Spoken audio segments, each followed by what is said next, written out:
Em, ya, ahí puse a grabar. Y bueno, mi nombre es Felipe Perillán. Yo les voy a estar acompañando el día de hoy como monitor en esta clase y durante algunas de las sesiones también que se vienen de este curso.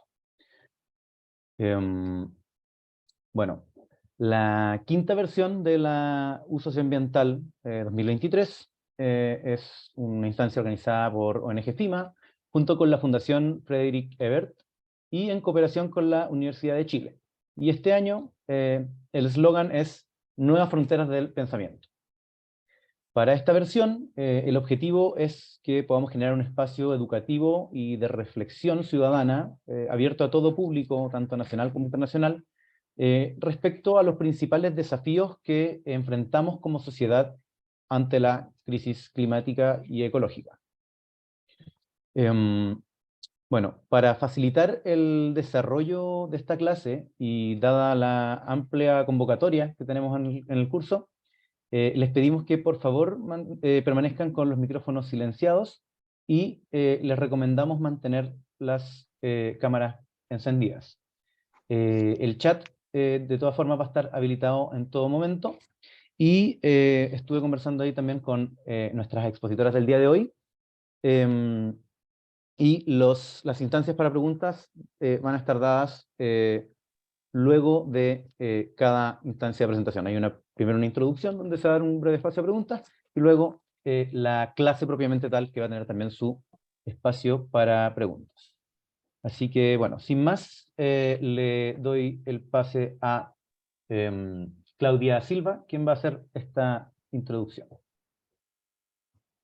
Gracias, Felipe, y hola a todos y a todas. Mi nombre es Claudia Silva, yo soy coordinadora de estrategias de conservación, soy bióloga y tengo un magíster en manejo y conservación de biodiversidad. Y voy a estar introduciendo esta clase, soy la coordinadora de este curso, Conservación de la Naturaleza, Áreas Protegidas y mucho más. Pero la clase de hoy va a estar a cargo de Antonieta Guren, que viene después de que hagamos esta pequeña introducción. Primero, a introducir cuál es a la organización en la que trabajo, que es Wildlife Conservation Society, WCS. Fue fundada en 1895, es decir, tiene más de 100 años y es una organización que tiene base en Nueva York y que fue fundada justamente en respuesta a la cuasi extinción del bisonte americano como parte del proceso de colonización de América del Norte, y donde, como pueden ver, como refleja esta fotografía de puros cráneos de bisonte, fue cazado indiscriminadamente y dentro de un plazo de unos 100 años pasó de ser varios millones de animales que pastaban en las praderas norteamericanas a quedar alrededor de 2.000 individuos. Entonces, en respuesta a eso, un grupo de personas, entre las que se encontraba Teddy Roosevelt, que es un famoso ambientalista que fue presidente de Estados Unidos, solicitó la creación de una comisión especial y a partir de eso se crea la Sociedad Zoológica de Nueva York, con la misión de salvar de la extinción al bisonte americano, y en base a un programa de cría en cautividad, muy enfocado en los zoológicos, y de hecho la organización WCS sigue teniendo a cargo varios parques zoológicos, y el más emblemático y el más antiguo es el Parque del Bronx. El bisonte ha sido reintroducido en varios sitios y ha aumentado a cierto nivel su población, por supuesto nunca al nivel inicial. Se podría considerar un ejemplo exitoso de conservación, pero esto no borra la historia de cuasi exterminio que implicó por lo demás la pérdida de la mayor parte de la diversidad genética de la especie. Más allá de que tú puedas recuperar individuos, siempre va a quedar en la historia de la especie y la variabilidad genética que presenta el periodo de cuello de botella que pasó, y bueno, todavía es parte de esta historia más amplia de pérdida de biodiversidad que está en curso. La organización también tiene un programa global de conservación, donde el foco está en 14 regiones globales y diversos países, y una de esas regiones es Patagonia, hay presencia en Argentina desde hace varias décadas, y el programa de Chile se fundó, es más reciente, se fundó el año 2004 a partir de la donación de un área protegida, un territorio en la Isla Grande de Tierra del Fuego, donde había un proyecto forestal que se llamaba Forestal Trillium, o sea, el proyecto Trillium, y ese proyecto finalmente quebró, y esas tierras terminaron en donación a WSS para su conservación. Y a partir de eso se funda el programa de WSS en Chile oficialmente. Había algunas intervenciones previas en torno a la conservación de flamencos, pero formalmente se forma en 2004, y desde entonces hemos estado enfocados en parte en la conservación de Caruquinca, que siempre es nuestra ancla en el país, y también en otras formas de conservación que movemos desde el nivel central, que son indispensables también pensando en Chile, que es un país tan centralizado. Parte de los paisajes que conservamos en Caruquinca, hay una diversidad de turberas y de bosques subantárticos templados. Eso es la mayor parte, también de montañas y de borde costero. Y esos son parte de los tesoros, y también las poblaciones más en Tierra del Fuego hay amplias diversidad de guanacos. Perdón, justo me están llamando por teléfono, así que voy a cortar.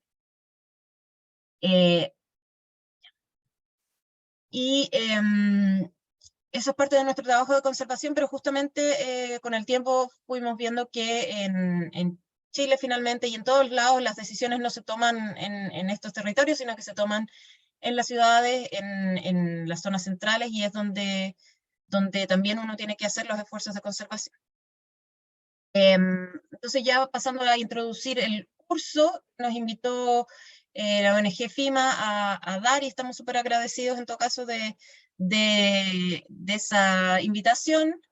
Siempre hemos tenido la intención y el interés de poder compartir lo que hacemos y lo que sabemos hacer, pero siempre también se hace muy difícil organizarse, y por lo mismo agradecemos enormemente la invitación de FIMA, y nos parece que esta iniciativa completa de uso socioambiental es súper positiva para llegar con esos conocimientos que son tan necesarios a lo largo de todo Chile y también más allá de Chile. El objetivo general del curso es introducir el valor de la naturaleza o biodiversidad, que es sinónimo, como una red que sostiene la vida en la biosfera. Es la red y también sostiene la vida, incluyendo la vida humana, y también las herramientas y desafíos que componen su conservación integral. La primera clase es la que vamos a dar hoy día, va a estar a cargo de Antonieta Gurian, donde se va a enfocar en el factor humano en la conservación, es decir, cuál es el rol de las personas y de mirar a las personas y su rol en la conservación. La clase de la semana siguiente va a estar a cargo de Catherine Duñac, y se va a enfocar en el concepto de una salud y en cómo están relacionados la salud humana, la salud de los animales silvestres y también la salud de los ecosistemas. La clase siguiente se va a enfocar justamente en la gestión de áreas protegidas, tomando como caso de estudio Caruquinca y el área como área protegida privada que gestionamos nosotros, pero también abordando lo que son desafíos generales de las áreas protegidas en el país. Y la cuarta clase va a estar a cargo de Nicole Puchel. Se va a enfocar en la conservación de turberas, que es un tipo de humedal muy rico en carbono, esencial para la conservación para el ciclo del agua, y muy invisible, también poco conocido en Chile, pese a que tenemos una distribución privilegiada de este ecosistema en el país. Y la última clase va a abordar el tema de la naturaleza como base de la economía y bienestar humanos, y esa va a estar a cargo mío y también de Bárbara Saavedra, que es nuestra directora. En introducción también queremos abordar un poco los conceptos básicos de qué entendemos, qué es biodiversidad, qué entendemos por biodiversidad y cómo podemos medirla, cuantificarla de cierta manera. Pero este curso se llama Conservación de la Naturaleza.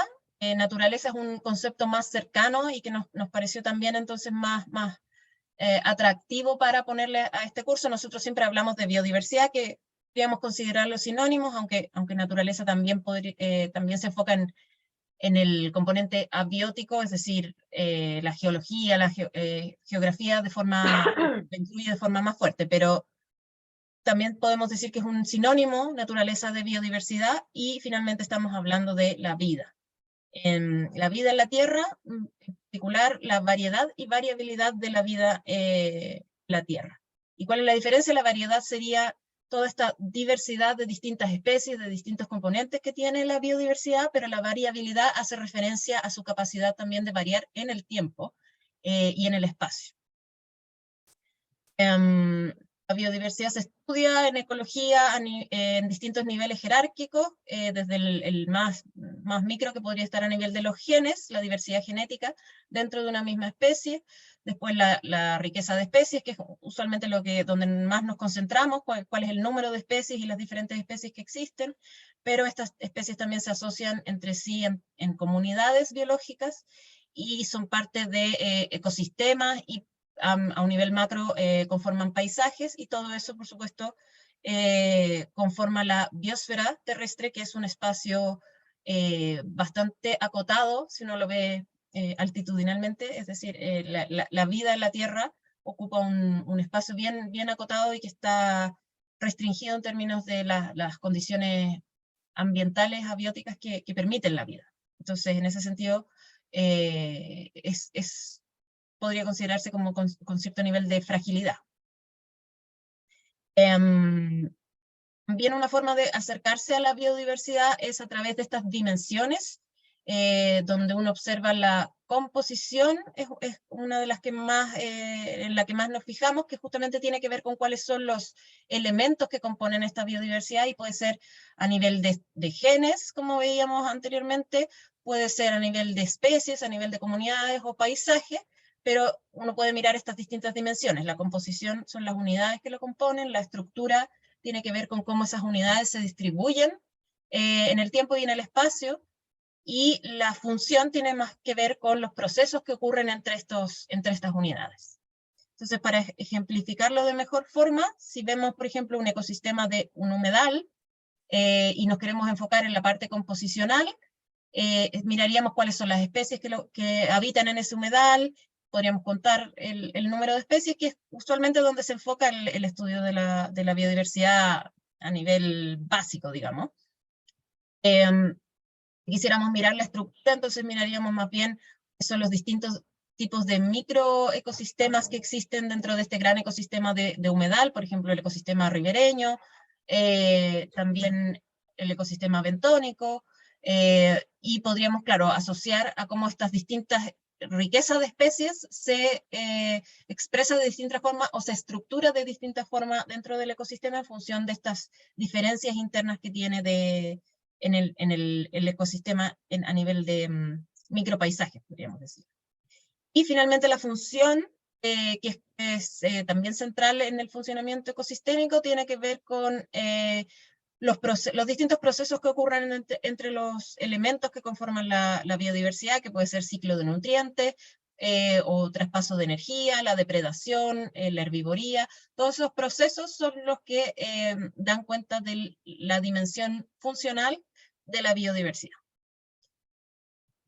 Y también para nosotros es importante recalcar que usualmente cuando se habla de conservación de biodiversidad o de conservar la naturaleza, nos centramos en la parte de preservación. Es decir, si vemos este gradiente que se muestra acá, donde tenemos por un lado todos los ecosistemas silvestres, menos intervenidos por los seres humanos, después las zonas más rurales, y finalmente las ciudades, que son los ecosistemas más intervenidos. Usualmente pensamos que la conservación se centra en las zonas tocadas. Hoy día no podríamos decir que existen zonas prístinas, porque todas están afectadas por la acción humana, pero hay zonas que están menos directamente intervenidas, y la conservación de biodiversidad suele entenderse como enfocada en esas zonas y en la creación de áreas protegidas. Y si bien es cierto que eso es un elemento esencial de la conservación de biodiversidad, no es lo único. También bueno, los parques nacionales son también una categoría muy estricta, podríamos decir, de conservación de biodiversidad, pero también podemos irnos moviendo en el rango. Las reservas nacionales ya pasan en realidad tienen una función de administración de recursos naturales, uso sustentable, podríamos decir. Después tenemos las categorías de zonas de uso múltiple, donde también tiene que ver con un uso sustentable, pero más planificado a nivel espacial.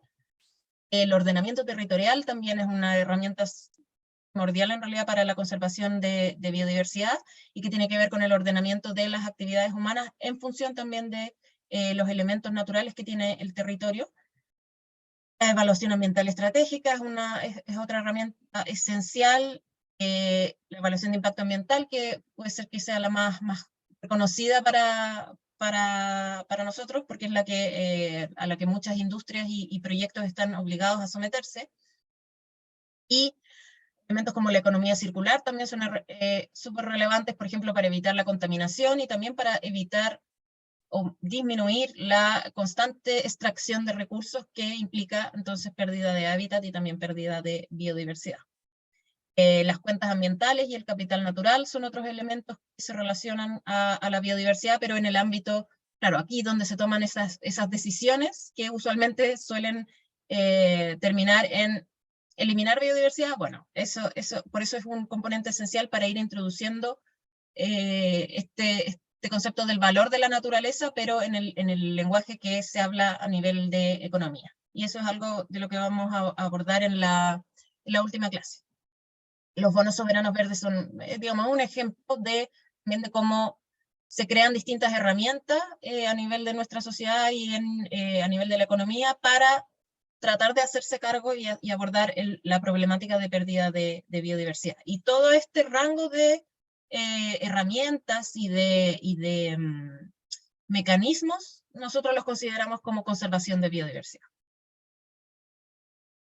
Porque cuando nos centramos solamente en las áreas protegidas, vemos lo que está pasando hoy día finalmente, que es que las áreas protegidas cada vez son más pequeñas, cada vez están más aisladas, cada vez tienen más presión para dar pie al desarrollo humano, que está basado más que nada en eliminar la naturaleza y mantener ciertas especies que son domesticadas y que cumplen ciertas funciones muy específicas para nuestra sociedad, pero cada vez la vida silvestre es más acorralada y es vista como algo que no tiene mayor utilidad, que es como termina siendo como una pieza de museo aislada del mundo, y en realidad eso no tiene mucho sentido, porque la biodiversidad está viva y como veíamos, la función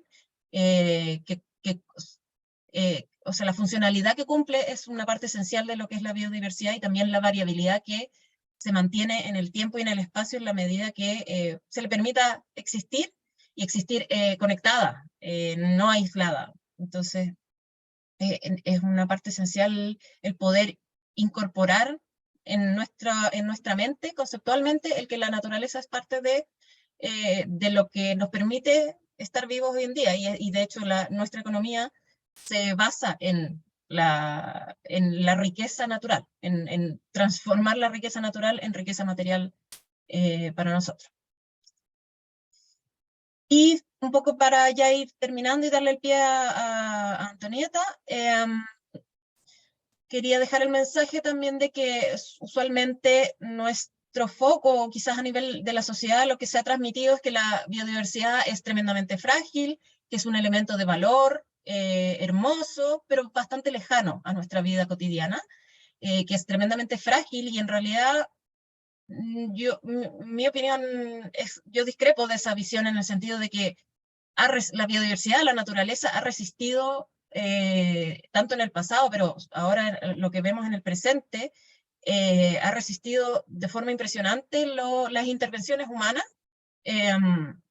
la fragmentación, la explotación, la contaminación, y a mí realmente me sorprende que siga habiendo vida en algunos sitios.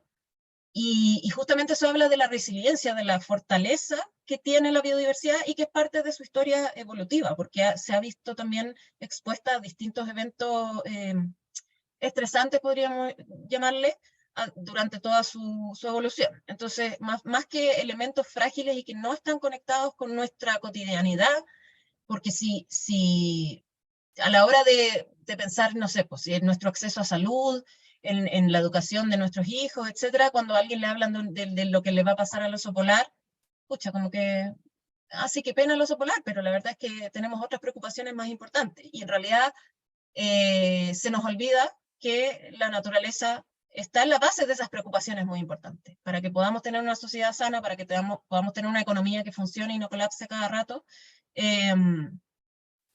tenemos que reconocer que la naturaleza está en la base de toda esa sociedad que hemos construido.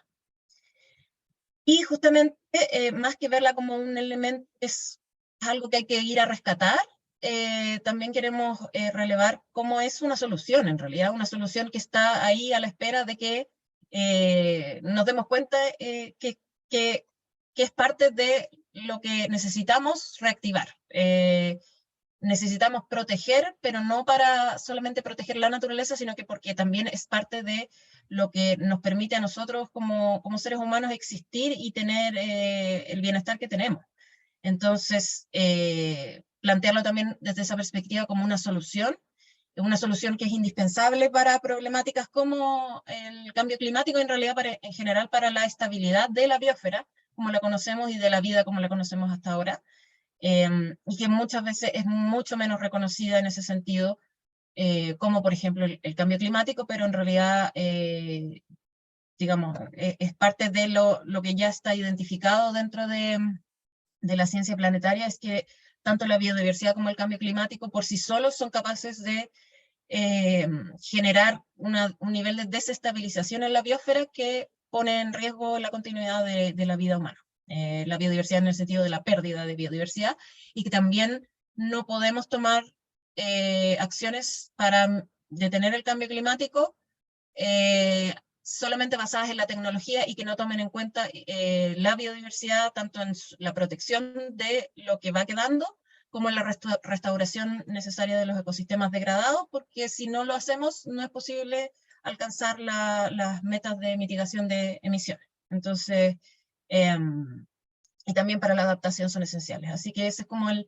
mensaje final de esta parte, de no olvidarnos de que no solamente se trata de un elemento frágil a cuidar, sino que también es en realidad una solución y una herramienta muy poderosa que puede jugar a nuestro favor si es que le damos una oportunidad.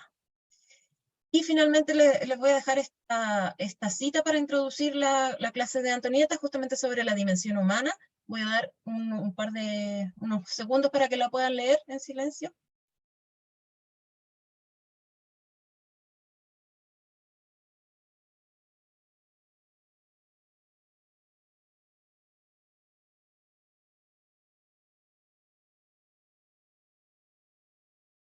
Bueno, espero que la hayan podido leer. Esta es una frase bastante citada en distintos ámbitos. Esta persona, Gus Speth, es un científico que reflexionó después de muchos años de trabajo, donde pensaba que las problemáticas ambientales eran relativas a la falta de información, la falta de planificación, etc. Y después de mucho tiempo se dio cuenta que en realidad tenía más que ver con los seres humanos y cómo funcionamos nosotros como sociedad, donde somos un poco ciegos a los valores que van más allá de nosotros mismos. Y por eso es que es justamente esa problemática, la de la dimensión humana, la que es esencial de abordar si es que queremos apuntar a conservar la biodiversidad de forma integral. Y por lo mismo, como él dice, los científicos en realidad no sabemos hacer eso. Bueno, depende de qué científicos, y hay distintas ciencias, pero es necesario abrir un poco el campo de lo que estamos mirando y de las expertise que involucramos para tratar con este problema de pérdida de biodiversidad. Y en realidad, justamente Antonieta es la que nos va a hablar de eso, y lo dejo en sus manos para que nos cuente de la dimensión humana de la conservación de biodiversidad. Esa es mi parte, así que si es que alguien tiene alguna pregunta, íbamos a dejar un espacio para que puedan preguntar, y si no hay preguntas, ya pasamos a la parte de Antonieta. Para hacer preguntas pueden hacerlo levantando la mano, yo les doy el pase, o dejando las preguntas a través del chat.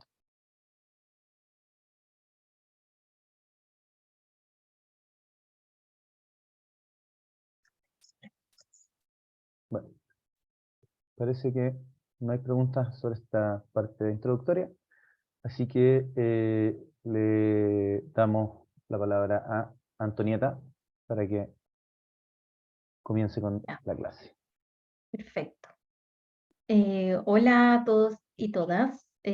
Mucho gusto verlos. Muchas gracias por estar acá a esta hora. Hacer el esfuerzo de aquí, poder escucharnos. Espero que nada, les saquen provecho a esta clase y puedan quedar quizás con más preguntas que certezas, pero creo que esa es la parte entretenida de repente de estos temas. Voy a compartir mi pantalla.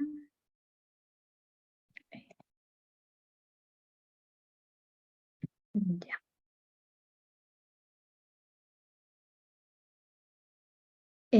Bueno, como decía, ahí ven mi pantalla, ¿verdad? Sí, se ve. Sí, sí. Como decía bien la Claudia, a mí me tocó hoy día abordar el factor humano de la conservación, y que si bien no estaba planeado inicialmente que fuera la primera clase, creo que está bueno igual, está buena la coincidencia de poder empezar incorporando desde ya el factor humano, porque creo que es algo que va a tener repercusión en las otras clases también. Siempre va a estar esto presente, entonces quizás está bueno como abordarlo en la primera. Bueno, yo soy Antonieta Guren, soy encargada de Dimensión Humana de la Conservación en el área de Estrategias de Conservación de la WCS Chile. Y nada, a ver, vamos a empezar por esto. Hoy día les voy a contar, bueno, una breve introducción al tema, qué es la dimensión humana, el por qué incorporar el factor humano, porque es importante, cuál es la contribución que puede hacer la dimensión humana en todos los procesos de conservación, y también contarles algunos ejemplos de nuestro trabajo en WCS. Como bien decía la Claudia, la conservación generalmente se entiende como preservación, o sea, como el trabajo en estos sitios prístinos que ya prácticamente son inexistentes, y así comenzó inicialmente. También ese entendimiento quizás un poco superficial de lo que es la conservación viene, porque inicialmente las bases también de la conservación fueron así, fueron basada en las áreas protegidas, en términos de preservación, y eso también tuvo mucha repercusión en cómo se involucraba el factor humano. O sea, inicialmente hubo mucho daño que se hizo en nombre de la conservación, por ejemplo, generando el desplazamiento de ciertas comunidades por la generación de áreas protegidas. Y hoy en día sabemos que en verdad lo prístino es prácticamente inexistente. Nosotros como humanos tenemos influencia ya sea directa como presencia física en la mayor parte del mundo, y si es que no, bueno, nuestros residuos llegan por los mares en todos lados, hemos alterado los ciclos de nutrientes, entonces en verdad lo prístino es prácticamente inexistente.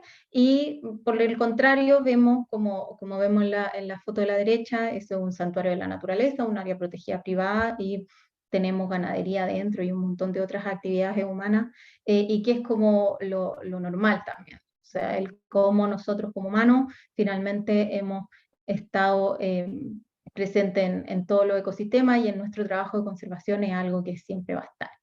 Muchos dicen que la conservación es inherentemente social. Pueden haber un cuestionamiento de eso. Y entonces hemos cambiado el foco de cómo se estudian los ecosistemas, las especies, los paisajes como algo bonito que está en un frasco como nuestro objeto de estudio, a darnos cuenta que en verdad ese frasco no existe, ¿cierto? Ese frasco es es algo que hemos inventado nomás y nosotros somos parte de todo eso. O sea, los humanos en verdad no son algo externo. Esta separación virtual entre humano y naturaleza es algo que hemos ido cambiando. Y bueno, y todo esto, esta separación del humano-naturaleza en verdad es algo que tenemos súper inculcado, sobre todo aquí en Occidente. O sea, nosotros como nuestro sistema de conocimiento más académico, ¿cierto? Es lo que nos han enseñado en el colegio, en la universidad, los que han ido...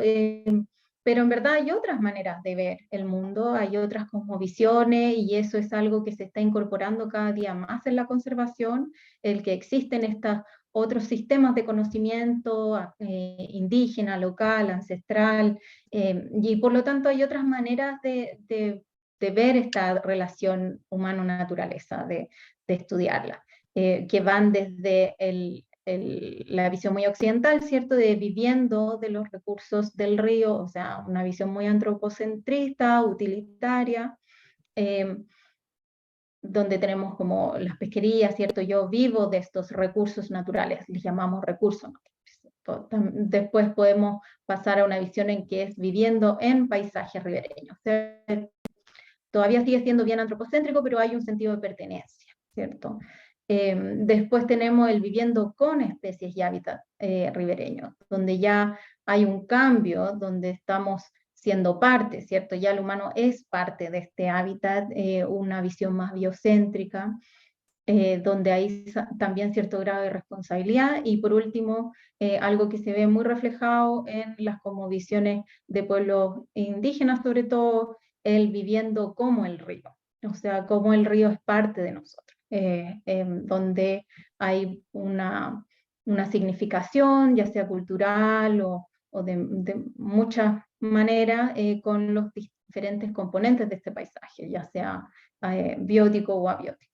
Hay un pluricentrismo y hay una armonía con la naturaleza. Entonces, esto de a poco se ha ido incorporando en el trabajo de la conservación ya de manera un poquito más formal, por así decirlo, porque mucha conservación se hace así hace tiempo, pero hoy es algo que, por ejemplo, esto fue levantado por el IPBES, la plataforma internacional de conocimiento científico, tiene una sigla en inglés, el 2022. Entonces es algo que ya está mucho más aceptado y que es algo que tenemos que ir a incorporar.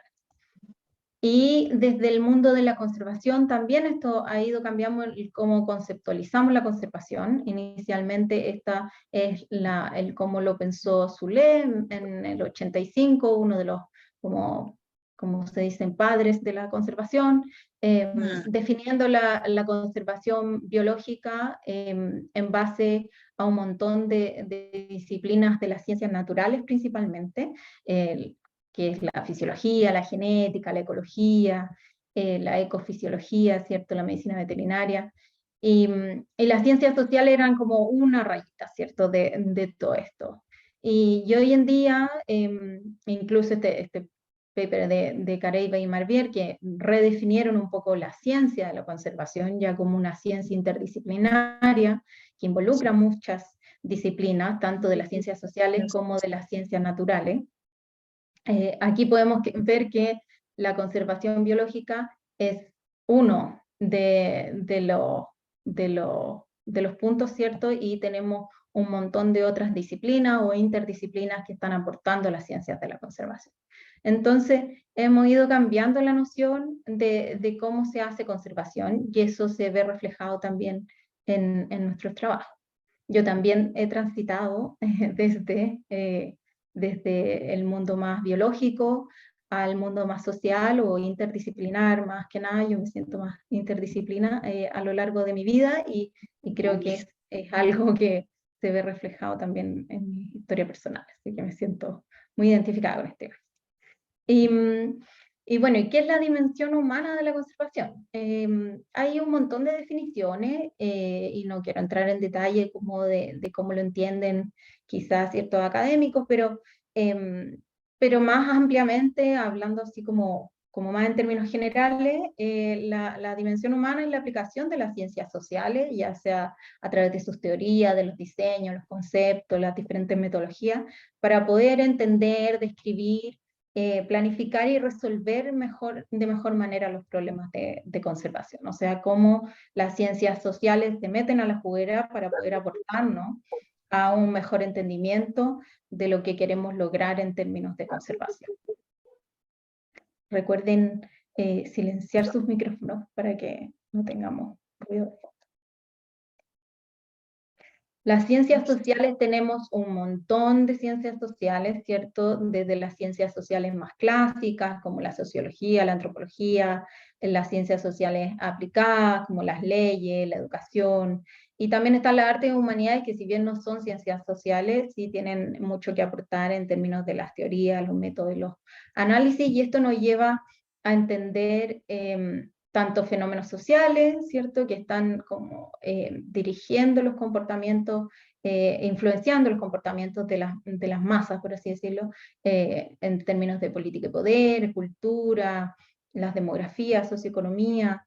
Tenemos procesos sociales que se dan más en la interrelación de los individuos, entonces como las ciencias sociales nos ayudan a entender las tomas de decisiones, los temas de comunicación y marketing, y por último, nos ayudan a comprender los atributos individuales, o sea, cuáles son las creencias y valores de las personas que los llevan a tomar ciertas decisiones, ciertos comportamientos y ética.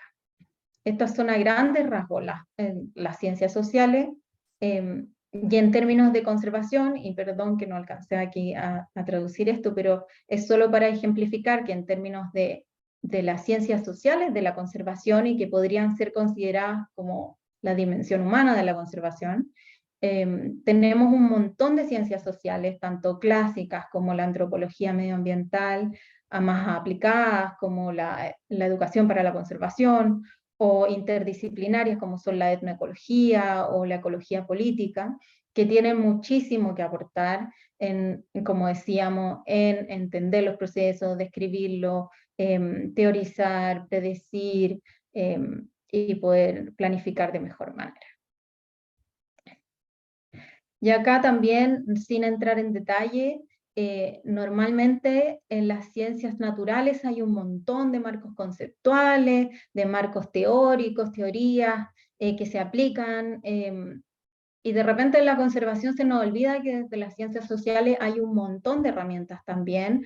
Acá solo por poner algunas teorías que son súper relevantes en términos de conservación, como son la teoría del comportamiento planeado, las teorías de liderazgo. En términos de manejo de conflictos tenemos la negociación basada en principio, el triángulo de intereses, la tragedia de los comunes, incluso teorías del juego. Entonces, solo para darles una pincelada de que hay mucho trabajo teórico detrás que puede aportar a nuestro trabajo de conservación, y en particular con respecto a temas de comportamiento, es algo que ha sido incorporado en muchísimos programas de conservación, lo que se llama como comportamiento de conservación o comportamientos proambientales también se puede llamar, porque bueno, hay gente que piensa, y que con justificada razón, que la conservación siempre va a llevar a querer cambiar un comportamiento. Podemos ocupar las ciencias sociales para poder describir una situación, tener un mejor entendimiento y todo, pero finalmente siempre vamos a tratar de buscar cambiar algún comportamiento, y la teoría del comportamiento planeado es algo que ha sido sumamente utilizado en la dimensión humana de la conservación, sobre todo para poder hacernos entender que muchas veces en los trabajos medioambientales en general simplificamos los procesos de toma de decisiones que tienen a nivel individual o a nivel grupal ciertas comunidades para tener algunos comportamientos que llevan a la degradación del medio ambiente. Y esto nos ayuda a entender que no basta, por ejemplo, con entregar conocimiento a la gente, sino que hay un montón de cosas que están influenciando en que pase una conducta. Por un lado tenemos la actitud que puede tener la persona respecto a una cierta conducta, si es que encuentra que es una conducta que es buena o que es mala o que le va a traer cierto beneficio. Después tenemos las normas subjetivas, Entonces, lo que yo creo que puede opinar otro con respecto a cierto comportamiento, o sea, las normas sociales, por así decirlo. Y por último, el control percibido, o sea, la creencia de cuánto control tengo yo con respecto a esta conducta, o sea, si es que tengo las herramientas, las capacidades para poder realmente llevar a cabo un comportamiento. Y eso recién deriva en una intención, y esa intención luego después llega a una conducta. Entonces, de repente nos enfocamos en, por ejemplo, entregar mucho conocimiento para cambiar la actitud con respecto a un comportamiento. Y educamos y decimos que reciclar, por ejemplo, reciclar es súper positivo. Entonces ya sí, yo puedo creer que reciclar es súper positivo, pero si yo no sé dónde queda el punto limpio, o si en verdad a mi pareja le va a dar lata que yo acumule reciclaje, no voy a llegar a cambiar mi conducta. Entonces, todo ese tipo de cosas son súper importantes de entender cuando estamos trabajando en conservación. ¿Ya? Y bueno, eso es solo para darles un ejemplo. Pero ¿por qué es importante abordar el factor humano? Aquí ya hemos hablado un par de cosas, pero el por qué. ¿Por qué? Y aquí me gustaría escucharlo a ustedes, porque yo encuentro que a esta hora es bien difícil también concentrarse, y me gustaría, si es que pueden, quienes puedan escanear este QR que está en la pantalla, y poder contarnos en una o dos palabras qué opina, por qué es importante abordar el factor humano. También les dejé el link en el chat por si quieren entrar desde los computadores. Les voy a dar un ratito para que podamos ver. ¿Ya?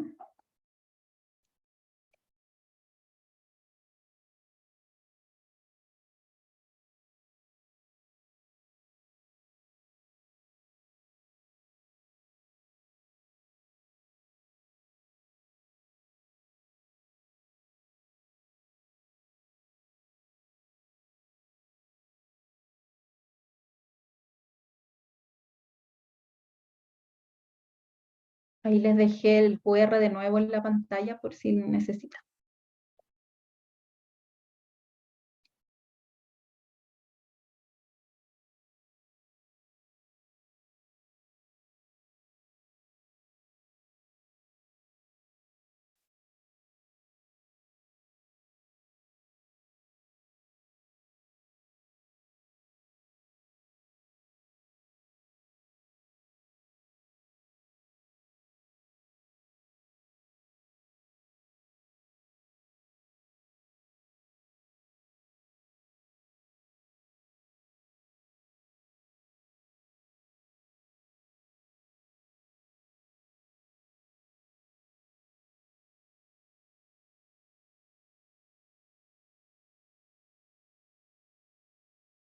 Y bueno, voy a tomar cierto ejemplo solamente para poder después seguir la conversación. Voy a sacar esto acá.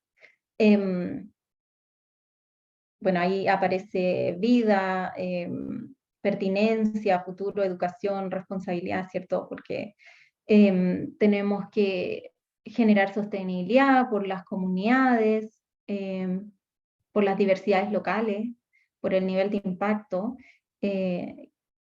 Creo que todas son súper atingentes, súper clave de hecho, es una palabra también, porque es holístico, integral. Y quiero seguir contándoles las que yo creo importantes, que si bien no son las únicas, muchísimas gracias por haber respondido a eso.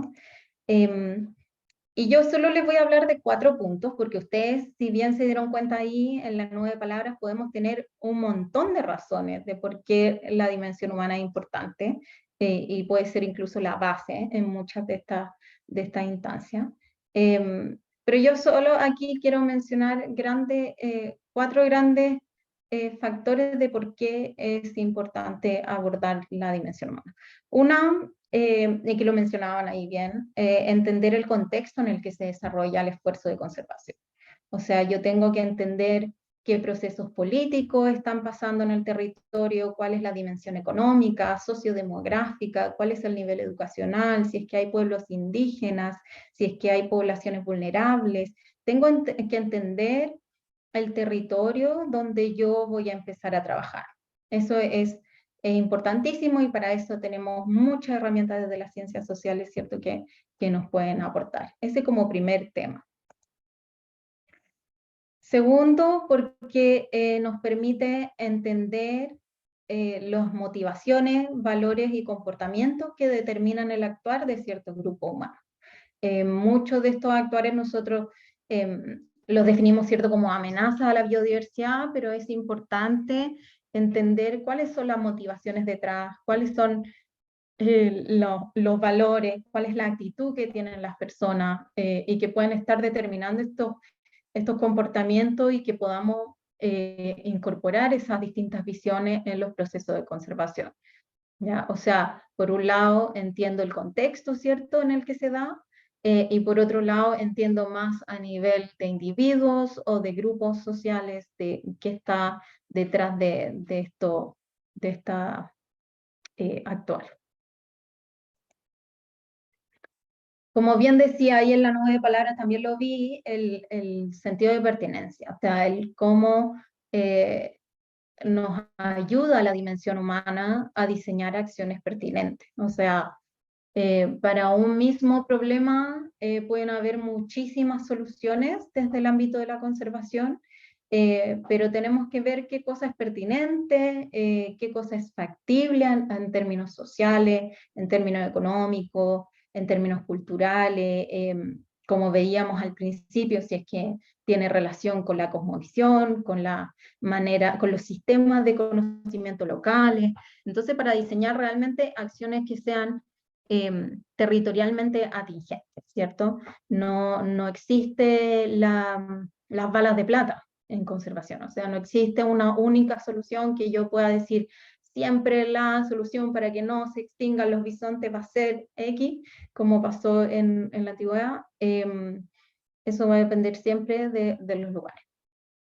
Y que entonces entendamos los contextos, entendamos la motivación y podamos diseñar estas acciones pertinentes.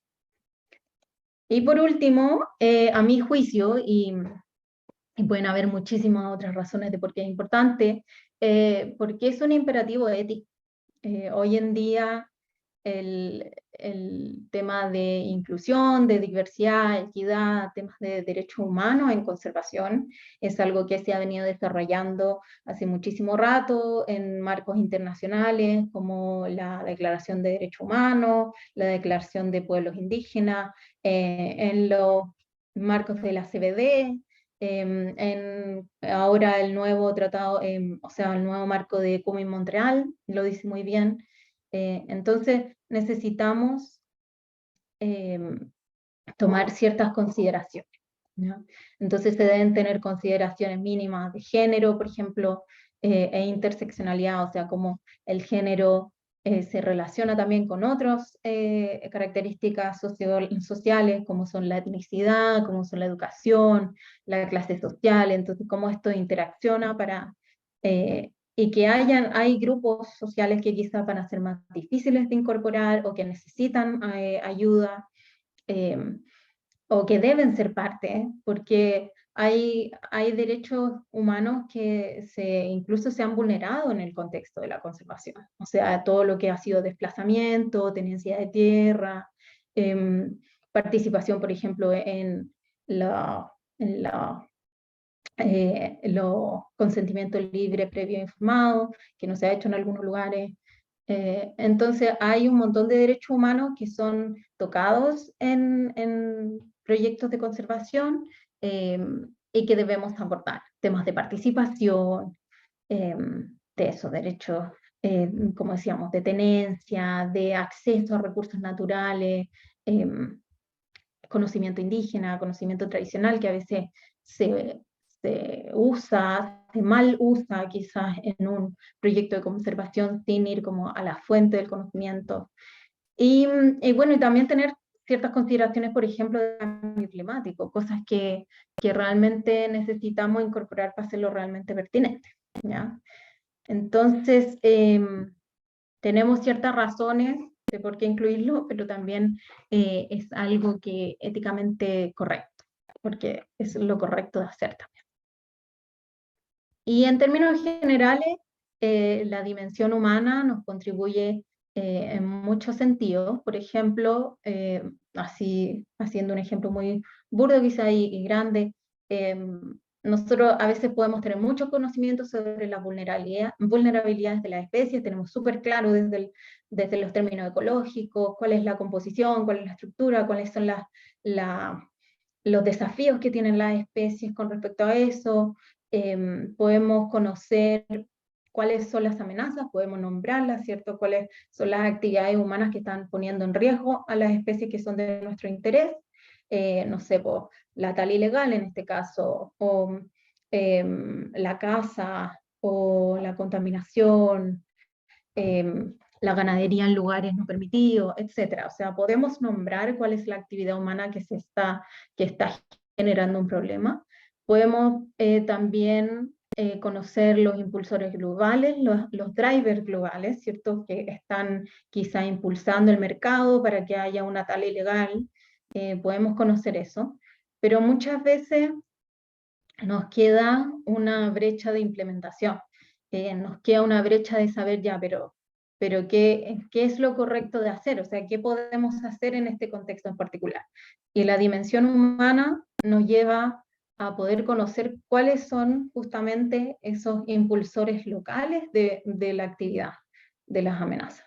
Entonces nos lleva a conocer, como decíamos antes, las motivaciones de ciertos comportamientos, y ahí está la clave de qué es lo que debemos implementar en ese contexto.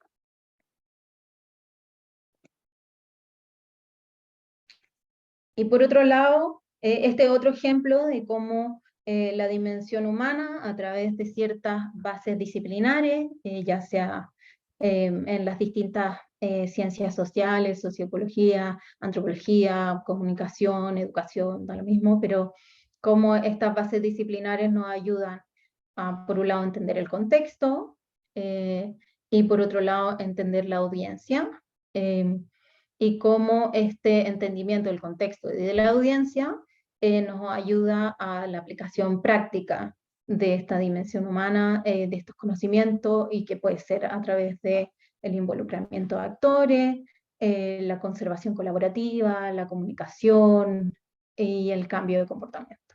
Y eso finalmente deriva en el manejo, en la gestión, que es como la implementación del proyecto de conservación. Entonces, esta es otra manera de ver cómo la dimensión humana nos está contribuyendo a los proyectos de conservación. Y bueno, para contarles algunos ejemplos también de nuestro quehacer, no voy a ahondar en estos ejemplos, solo nombrárselos de manera que ustedes tengan como alguna noción de las cosas que nosotros hacemos en relación a estos temas.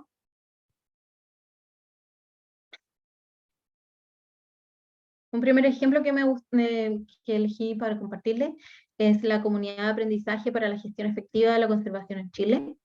Esta comunidad de aprendizaje se formó con diferentes participantes para fortalecer las capacidades de gestión de los actores que estaban involucrados en el manejo de los santuarios de la naturaleza centro-sur. Entonces participaron alrededor de 12 santuarios de la naturaleza, me parece, y la idea fue entregarles más herramientas técnicas, sobre todo en relación al uso de los estándares abiertos, para poder mejorar entonces el manejo y la gestión de los santuarios de la naturaleza, reconociendo que había una brecha de capacitación que hacía que hubiera un manejo más deficiente. En la comunidad participaron 25 participantes de 5 regiones del país, claro, representando a 12 áreas protegidas privadas, y también algunos representantes de la Seremía, y otros actores que fueron invitados a ciertos módulos para poder aportar al tema. Y lo interesante de esta comunidad de aprendizaje, que no fue solo entregar conocimiento, fue un trabajo de joyería con respecto a cómo se planteaban los módulos, de manera que las personas tuvieran actividades de capacitación por un lado, actividades de terreno, y también actividades para construir comunidad. O sea, cómo en este proceso se pensó, se diseñó cada módulo y cada actividad de manera que se pudieran cumplir estas tres actividades. Y no solo entregar el conocimiento, sino que hubiera realmente un aprendizaje recíproco, que fueran aprendiendo todos, que hubiera un aprendizaje experiencial. Entonces se hicieron clases cortas, con mucho trabajo en grupo, con reflexiones que pudieran como llevar este conocimiento a su realidad local, y que a la vez pudieran conocer las realidades locales de otros santuarios, pudieran conectar con las amenazas y los desafíos que enfrentan otros, no se sintieran como solos en el gran desafío de hacer conservación en sus áreas privadas. Y por último, hicimos un montón de actividades, desde la facilitación, con respecto a actividades de construir comunidad, o sea, cómo hacíamos que realmente estas personas tuvieran una colaboración transformadora y que hicieran una conexión entre ellos, que pudiera resultar en beneficio en el largo plazo, de posibles redes o posibles contribuciones que se pudieran hacer entre ellos. Entonces, fue bonito el poder diseñar súper minuciosamente el que esas cosas pasaran y no dejar solamente que fuera un aprendizaje súper direccional, donde en verdad ellos no se sintieran cómodos ni que sintieran que tenían algo que aportar. Y acá todo lo contrario, o sea, cada uno trajo un montón de conocimiento a la mesa, entonces aprendimos todos de todo y eso era justamente lo que buscaba la actividad. Otro ejemplo, que es nada que ver con respecto a nuestro trabajo con turberas. El trabajo con turberas que nace en Caruquinca, esto es Caruquinca, el Valle de la Paciencia, nace, ha sido un trabajo que ha involucrado mucha interdisciplina, mucho trabajo interdisciplinario, sobre todo con gente de las artes y con gente de comunidades Selknam. Este trabajo ha sido muy, muy lindo, el cómo ir levantando la importancia de las turberas. Y así fue escalando, las turberas llegaron a hacer una muestra en Venecia, en la Bienal de Venecia, que es como la cumbre del arte máxima, y donde el pabellón chileno fue representado por una obra que se llamó Turbatol, Holfoltol, significa el corazón de las turberas, donde se montó un experimento de musgos que se podían visitar, y entonces era como una cápsula donde uno visitaba los musgos, y bueno, y como estaban estas turberas allá, se dijo, bueno, pero ¿por qué no hacemos un acuerdo? ¿No? Montamos un encuentro, hagamos un compromiso histórico entre diversos custodios de turberas de alrededor del mundo, para poder llevar la escala local a lo global, o sea, el cómo las turberas globales tienen una importancia tremenda a escala local, pero entonces hacer este compromiso entre los que estaban en esa escala local y no en estos tratados internacionales con gente de cargos muy rimbombantes. Y bueno, y así nació el Acuerdo de Venecia, que se llama Acuerdo de Venecia, protegiendo las turberas globales a escala local, y que busca guiar e inspirar el trabajo de turbera alrededor del mundo, reconociendo como el poder de cada esfuerzo local, reconociendo ciertas necesidades que son comunes a todos los territorios, ciertas cosas que se valoran al trabajar con las turberas que también son comunes. Entonces, en esto común, el poder levantar la importancia de las turberas. Y esto fue un trabajo súper lindo, fue construido a través de un enfoque súper transdisciplinario, como les decía, inicialmente nació desde el conocimiento indígena y las artes, pero en el proceso se unieron un montón de otras disciplinas, otros aportes, entonces fue muy transdisciplinario, participaron 118 personas, de 20 países distintos. Se reunieron en Venecia, los que están en la foto de abajo, pero también hubieron otros 11 lugares del mundo que hicieron talleres y donde se discutieron estas mejores prácticas locales para la protección de las turberas. Y que desembocó en un acuerdo que, tal como es su naturaleza, es un acuerdo súper distinto, no es como estos típicos acuerdos súper formales que tienen como esa introducción de una declaración y después cuáles son los compromisos. Acá hay un poema que representa todo el valor que tienen las turberas para todos estos custodios, para todas estas personas que amamos las turberas, cuáles son las necesidades que valoramos a nivel local, a nivel global, y bueno, y aquí están todos los puntos del mundo donde se firmó el acuerdo. Y por último, me gustaría compartirles un ejemplo que lo tomo súper prestado porque es del área marina de WCS, pero yo lo encuentro súper interesante y por eso quería mostrárselo, que es la gestión de residuos en la pesca artesanal. Este proceso surge de un trabajo que se viene dando con la pesquería del Centollón, de la Centolla y Centollón, en Magallanes, y que en una cercanía con ellos, con el comité de manejo, una cercanía muy inicial de persona a persona, como con nuestra querida Belén, que es la Belén Guarda, que es la encargada de educación, la coordinadora de educación, y que se empezó a acercar a ellos, y ellos mismos, desde el comité, habían planteado el interés de hacerse cargo en sus temas ambientales de los residuos, tenían ese tema. No sabían nada, por lo tanto les plantearon hacer un diagnóstico inicial de los residuos pesqueros. La pesquería artesanal del Centollón y de la Centolla se da en espacios que están como a 15 horas de navegación, donde pasan quizá algunas veces meses ahí.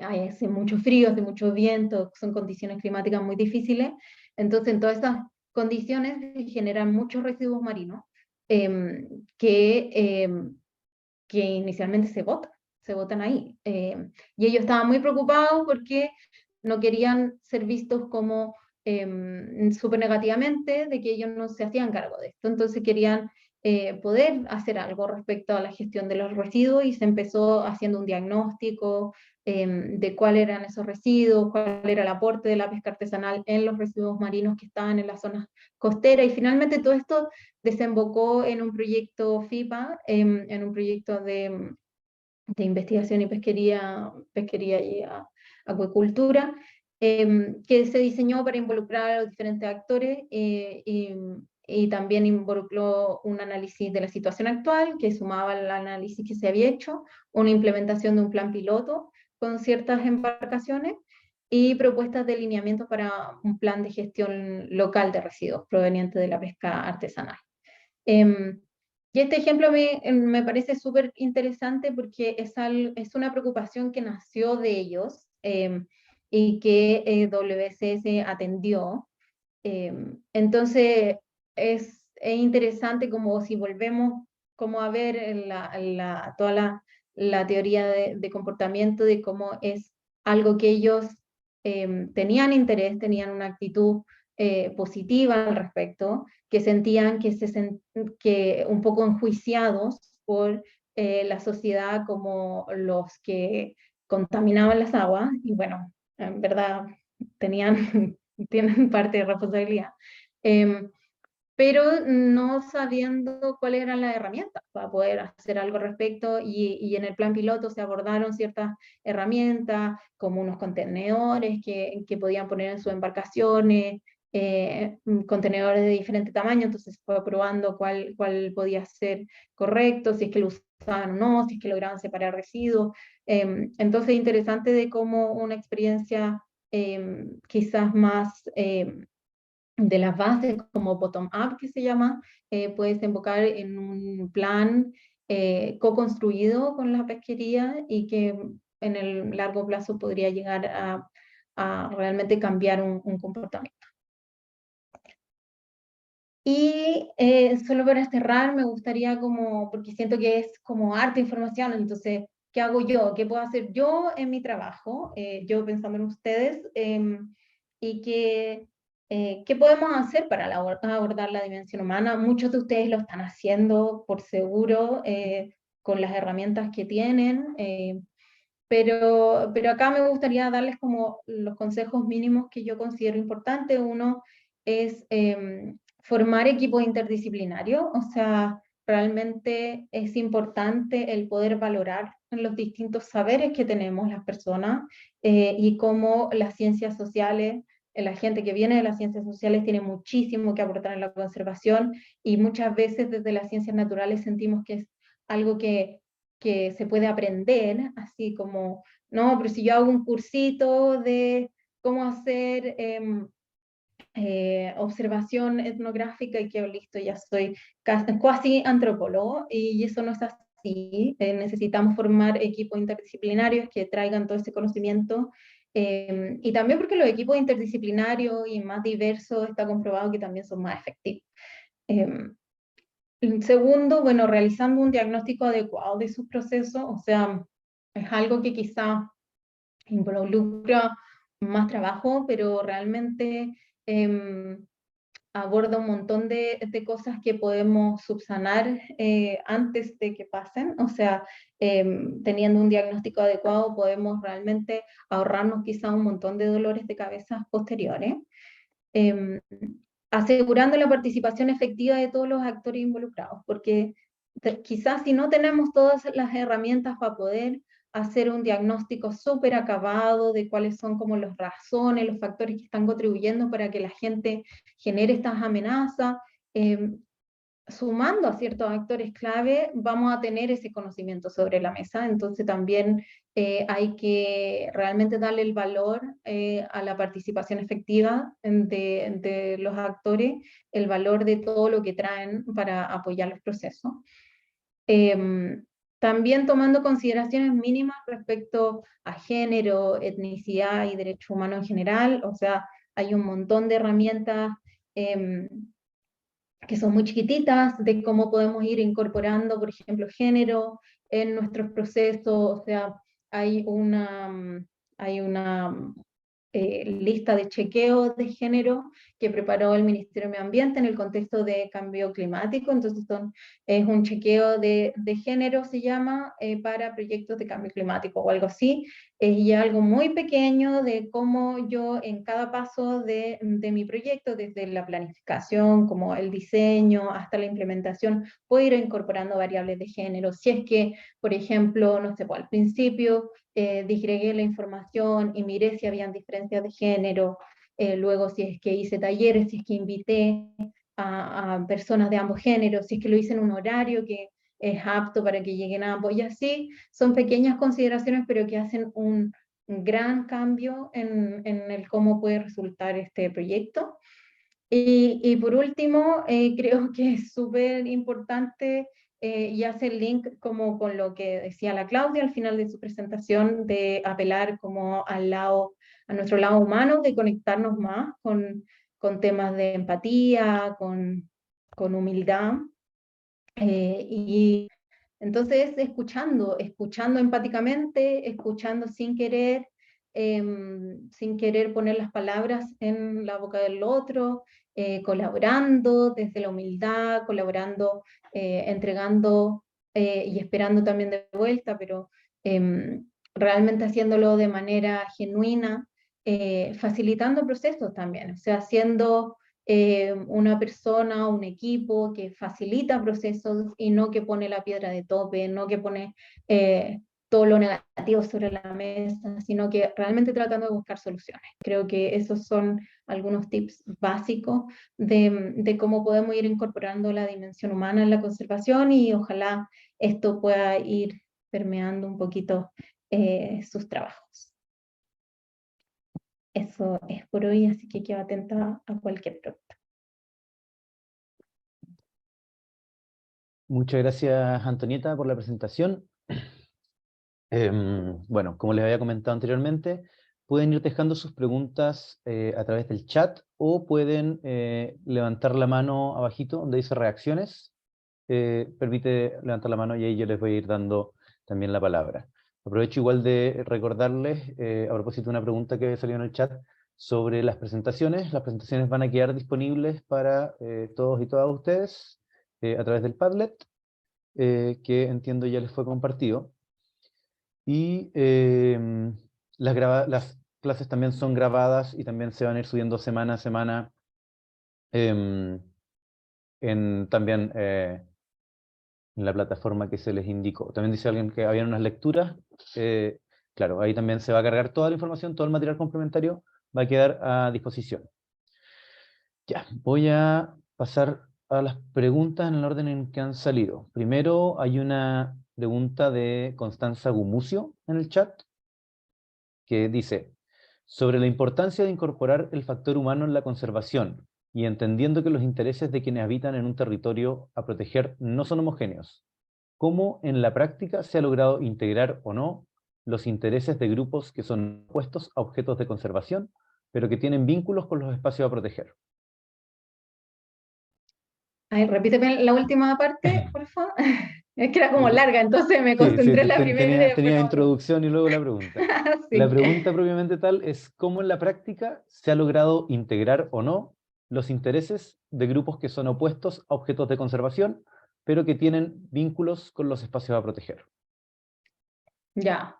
Sí, mira, no sé si así como opuestos a objetos de conservación, yo creo que pasa que los vemos de manera distinta. Yo no sé si hay gente que realmente se opone como a la existencia de ciertos objetos de conservación. Nos ha pasado mucho con los ganaderos. Nosotros trabajamos harto en la zona central, la cordillera, precordillera de la zona central, donde la ganadería es algo súper importante. Y para nosotros siempre el objeto de conservación de Las Vegas es algo que ha despertado muchos intereses diferentes. Para ellos Las Vegas son la base de la alimentación del ganado en las veranadas, en el periodo de verano. Y justamente para nosotros es una presión súper importante sobre un ecosistema muy, muy, muy vulnerable que provee de agua, ¿cierto?, a gran parte como de las cuencas, y justo en los veranos también, cuando hay mayor sequía, como que es el momento para que pudieran incluso estar como sin alteraciones. Pero yo creo que lo interesante es que uno vaya pudiendo encontrar esos puntos de interés común, o sea, no... Ellos igual les interesa que existan Las Vegas porque es el ecosistema, ¿cierto?, que sostiene su actividad, y Las Vegas están altamente amenazadas por los efectos del cambio climático. Por lo tanto, los efectos del cambio climático están amenazando su actividad tradicional, que es la ganadería. Entonces, ahí creo que es el punto en común que hemos encontrado para poder avanzar en conversaciones de cómo realmente se puede lidiar con estos temas. Entonces, ese es un ejemplo de cómo podemos ir encontrando estos puntos de encuentro, o sea, la actividad y que al final ha quedado como muchas veces como un objeto de conservación, como un objeto cultural, que es la actividad ganadera tradicional. Se ve amenazada también por las mismas cosas que se ve amenazada la biodiversidad. Entonces al final hay que avanzar en aplicar estrategias conjuntas, y ahí hay que ver qué tiene sentido para ambos procesos, pero no creo que nadie se oponga a un objeto de conservación si es que realmente es una comunidad que tiene conexión como con ese territorio, solo que los intereses no vienen de la misma mirada que nosotros y hay que encontrar los puntos en común. Muchas gracias por la respuesta. Luego tenemos una pregunta más en el chat y luego viene Francisco y después Zúñiga. La pregunta de Catalina Valencia es, ¿han trabajado con actores del sector privado? Si es así, ¿cómo han logrado que exista diálogo y consenso entre esa esfera con el sector público y privado de ciertos territorios? Sí, nosotros trabajamos harto con el sector privado, hemos trabajado a distintos niveles. Desde mi experiencia como en Dimensión Humana, hemos de hecho justamente facilitado ciertos eventos que promuevan el diálogo entre actores público y privado. Y sí, realmente están abiertos a conversar. Yo creo que pasa lo mismo que con los ganaderos, o sea, son diferentes visiones, pero todos podemos encontrar este punto común. La industria en general dependen de la biodiversidad, dependen de un ecosistema sano para que también tengan agua para su industria, para que tengan ciertos recursos que ellos mismos explotan. Entonces, esos espacios de diálogo son algo súper raro, no se dan y por lo mismo tienen que ser muy bien planificados. Y eso es algo que nosotros hemos identificado, que realmente para que se den estos diálogos fructíferos, estos diálogos donde se da colaboración, donde realmente puedo ponerme en el lugar del otro, tienen que ser espacios súper bien diseñados, que tengan un objetivo muy, muy claro, que tengan bases, ¿cierto? Nosotros empezamos por poner ciertos principios de cómo se va a iniciar ese diálogo, entonces, que son como el rayado de cancha, por así decirlo. O sea, en este espacio nos acercamos todos como personas, en un espacio de respeto, etc. Entonces, el año pasado hicimos de hecho un espacio de aprendizaje que se llamó SPAP, pueden encontrar quizá en el canal de YouTube, hay un resumen del espacio, el SPAP 2023, donde se reunieron un montón de gente del mundo privado y participaron también gente del espacio público, y por ser este espacio cuidado, sumamente bien pensado, son espacios donde se puede dar este diálogo. Y se pueden buscar soluciones porque realmente no es tampoco no hay que satanizar al espacio privado, porque al final la conexión se da entre la gente, somos todos personas, y hay personas detrás de todas esas instituciones, hay personas, y la conexión cuando se da entre estas personas es donde se pueden generar realmente cambios.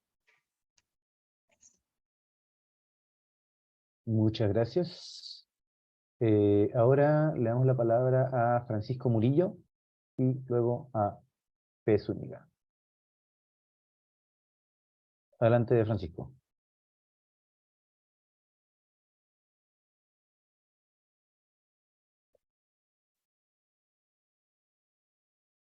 Francisco, estás muteado.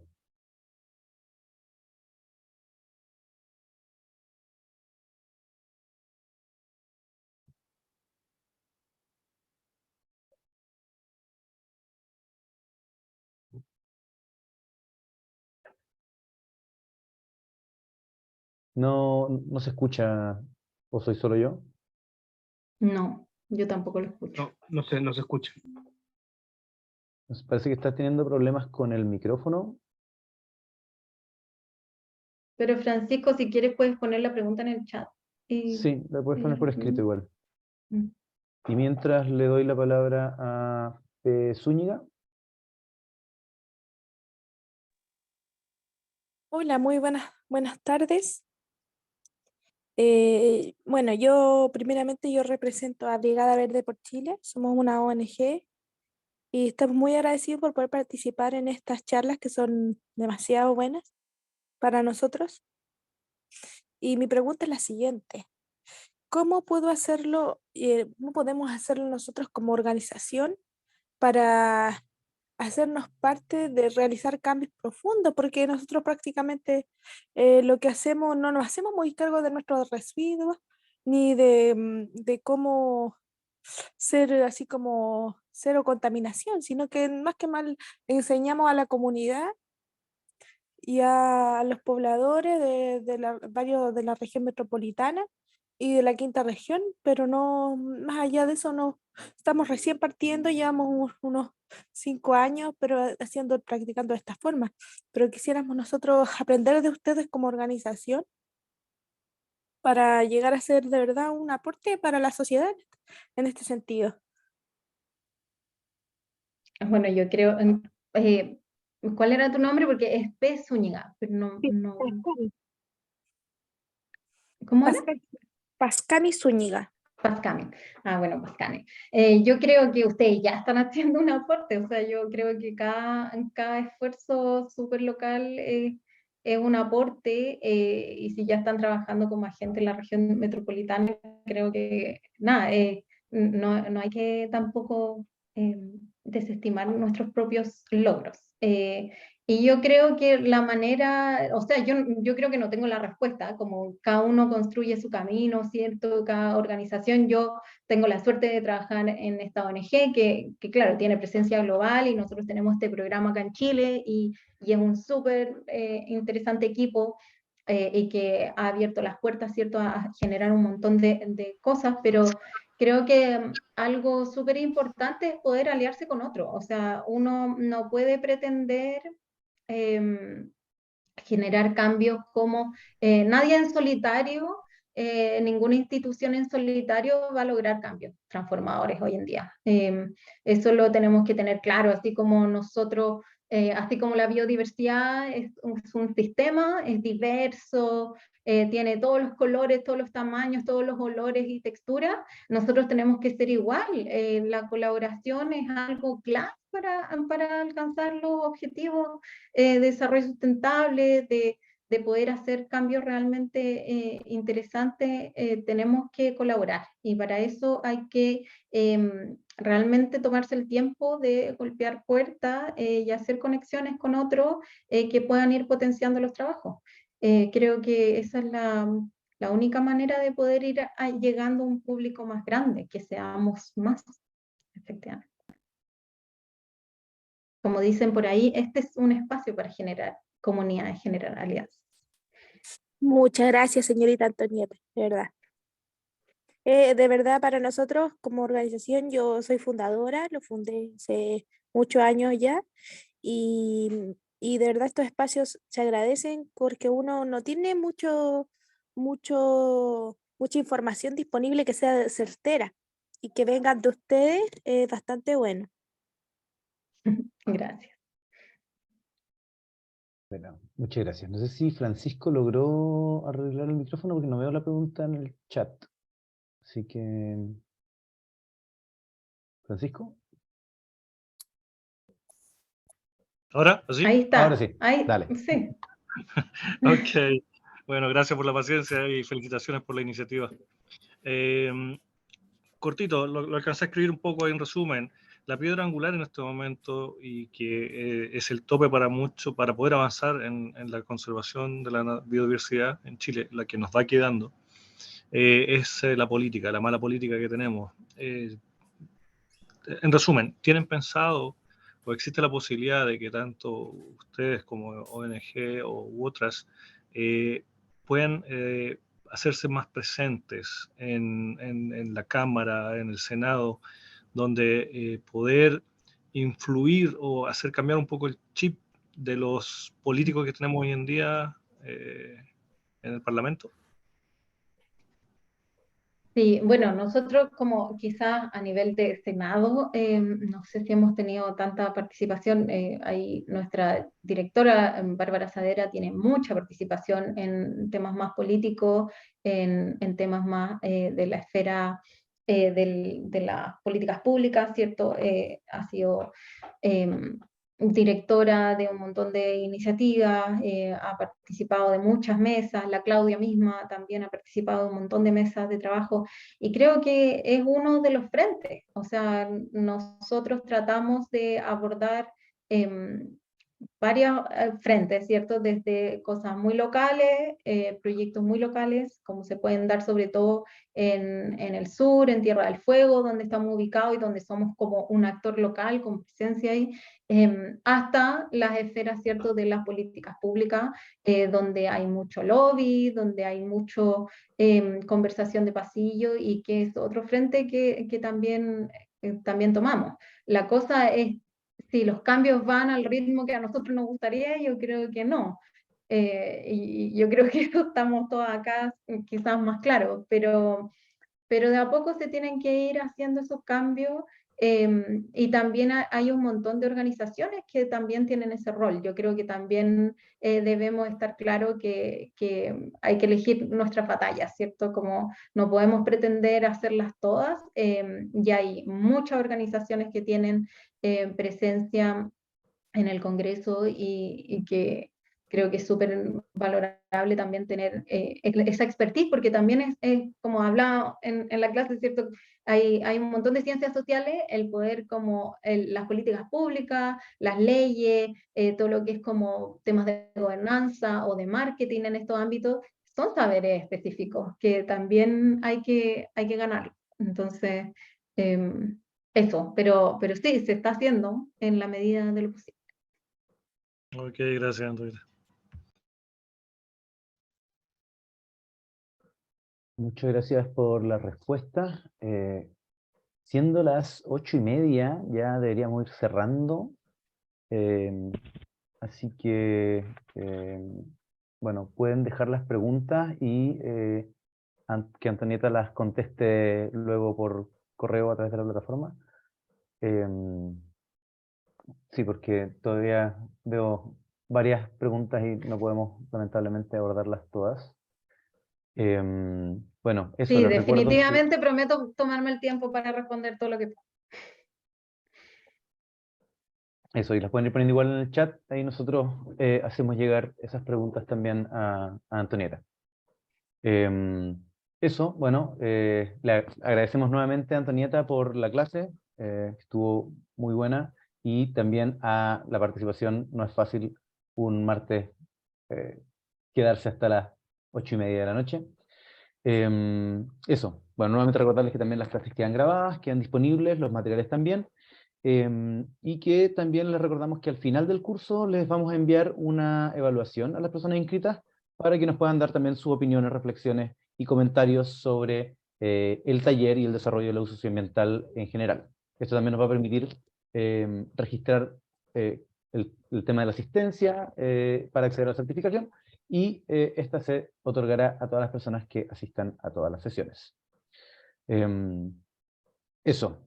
Muchas gracias a todos y todas. Les agradecemos nuevamente la presencia, y también a Antonieta, nuestra profesora / expositora. Muchas gracias, Felipe, y gracias a todos y a todas quienes Muchas asistieron. gracias. Chao. Que estén muy bien. Gracias. Muchas gracias a todos. Muchas gracias. Buenas noches. Chao, Gracias, buenas gracias. noches.